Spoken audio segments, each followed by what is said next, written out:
yeses to the right, 242. The noes to the left, 391. So the noes have it. The noes have it. Another humiliating defeat.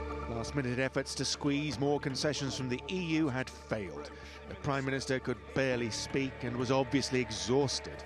I profoundly regret the decision that this House has taken tonight.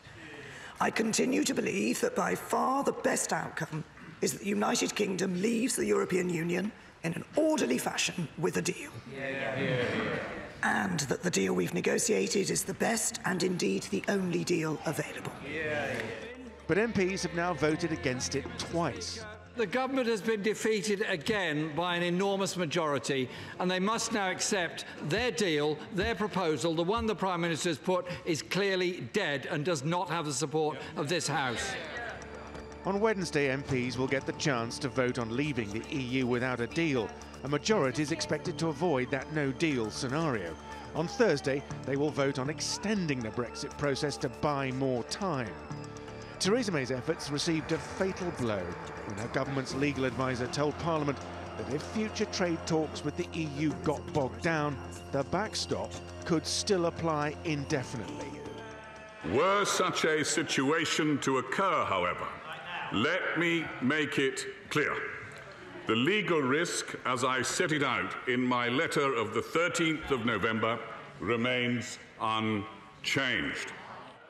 With those words, hopes of getting enough MPs to change their minds faded. As the day progressed, an air of pessimism grew. MPs will probably vote for an extension to avoid the chaos of leaving without a deal on March the 29th. The EU will probably grant an extension, but may attach conditions. EU leaders say they've done enough. It's up to the UK now to come up with a workable solution. A second referendum, a customs union, revoking the Brexit process altogether. These options are now back on the table. Simon McGregor-Wood, TRT World, London. All right, let's get back to our top story on Brexit. British MPs will be voting in just a few hours on whether or not to leave the EU without a plan. Geraint Johnes joins me from Lancaster in England. He's a professor of economics at Lancaster University. Thank you so much for joining us here on Money Talks.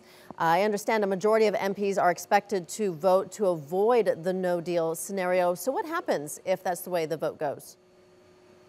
That's likely, yes. The majority will probably vote to avoid the no deal. And if that happens, then tomorrow we expect a further vote on basically on what happens next. And the vote tomorrow will concern a request that the government in Britain should ask the European Union for an extension of the Article 50 process. And we don't know what kind of extension that would be. It may be a short extension, maybe 2 months. There's a slimmer chance of having a longer extension. But this is not something that is in the British government's gift. It has to request an extension of the European Union. And so we need to see what the European Union would come back with were that request to be made. So if the UK asks for more time, can the EU come back and say, no, you've had enough, Brexit will happen on March 29th, whether you have a deal or not? It can, and the likelihood in those circumstances is that there would be no deal. That kind of compromises the vote that is happening tonight. The other possibilities are that there is an extension and that the UK government works with Parliament in order to find a way through this, in order to find a deal of some kind. And there are possibilities. There are places to which the government could pivot. So, for example, it would be possible to explore whether there was a parliamentary majority in favour of a softer kind of Brexit that involved customs union membership, or possibly a Norway Plus arrangement that involved customs union membership and single market membership. And one possibility is that beyond tomorrow there could be indicative votes in Parliament in order to try and wheedle down the number of options and find out what is there that there could be a consensus built around in Parliament in order to get past this impasse that we're in at the moment. Is one of the options possibly that we may never see a Brexit? Yes, that is a possibility. There's two ways that could happen. The UK could unilaterally revoke Article 50.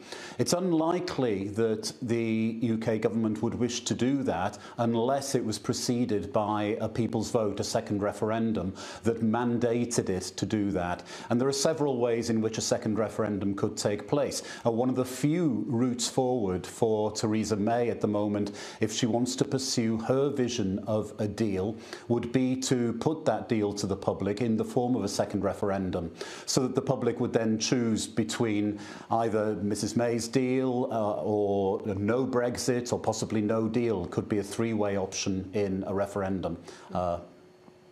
So the option of a second referendum, isn't that dangerous, though? Doesn't that set a precedent down the line that other referendums, other votes aren't binding? It is dangerous because the first referendum was incredibly divisive, and we've been suffering the aftermath of that in the nearly 3 years now since the first referendum. It's really broken British politics, and a second referendum would be hazardous because it would entrench those divisions further.